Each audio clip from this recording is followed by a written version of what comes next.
তাদেরকে সময় নষ্ট করতে কোন দিকে আক্রমণ চালিয়ে যাচ্ছেন বারবার তারা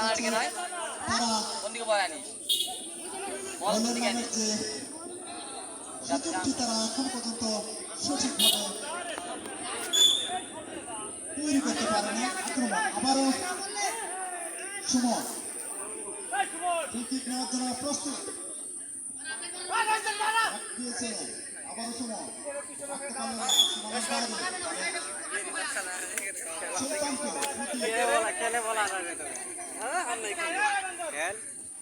দেখা যাক তারা সুযোগটি কাজে লাগাতে পারে কিনা। উঁচু করে মেরেছেন কিন্তু সেখানে কোনো খেলোয়াড় না থাকায় সরাসরি রঞ্জন কাটে মারার চেষ্টা এখন পর্যন্ত তার দখলে বল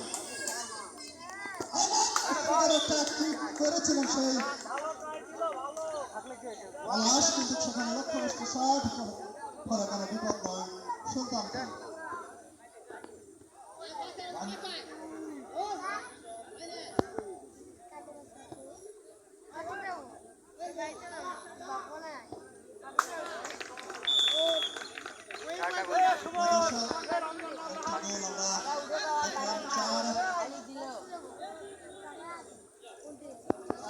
এগিয়ে রয়েছে এখন সোনাপুর। তারা নিজেদেরকে এখন আশ্বস্ত করতে পেরেছে গোল দিয়ে।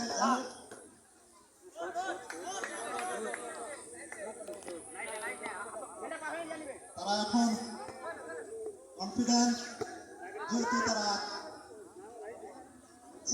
1 গোলে এগিয়ে রয়েছে। আমাদের খেলার প্রায় সময়ের শেষ প্রান্তে আক্রমণে যাওয়ার চেষ্টা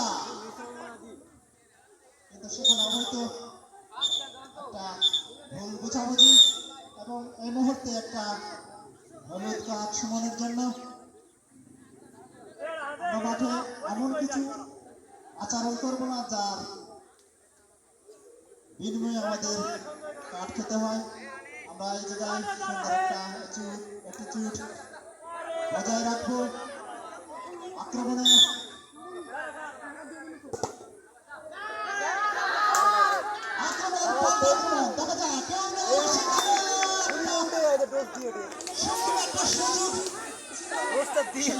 দেখা যায় লাগাতে পারেন নাই আমাদের সোনাপুরের পক্ষে।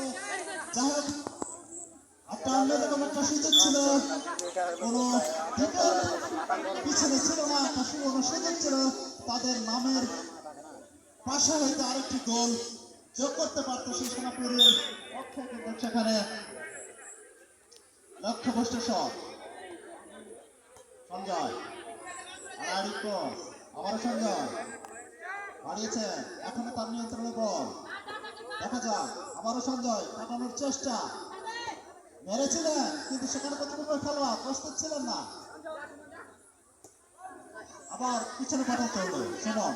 এখন ফিরে এসেছেন ডিফেন্ডে, নেমে এসেছেন তিনি। এখন মাঠটাকে সুন্দরভাবে চালিয়েছেন, নতুন নতুন খেলোয়াড়দের সামনে পাঠিয়ে দিয়েছেন। দেখা যাক সুমন তার মাঠটাকে সুন্দর করে সাজানোর যে প্রয়াস শেষ পর্যন্ত তিনি রাখতে পারেন কিনা।